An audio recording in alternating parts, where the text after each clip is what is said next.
Para maikli lang. Oo. Yan o, ang ganda ng paahon. Kasama yung kila Sir Bukarka. Ganda po ng tanawin dito sa amin sa Batangas. Porto Gualberto. Yung mga bahay, ma'am, na... Ayan po oh. Para kaming nagbagyo. Oo. Stress-free. Bagyo na nga. Parang bagyo na nga. If you want to join lang po kayo kay Bracer. Yes, good. Pupunta na po kami ng Batangas. Batangas pa rin po.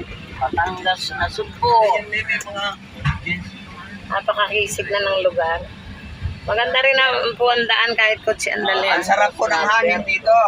Mga sir, ma'am. Gusto ko nga nila yung mga... Kaya ako pupunta palagi si Ma'am Clet Sharon. Dito kasi gabay na niya dito.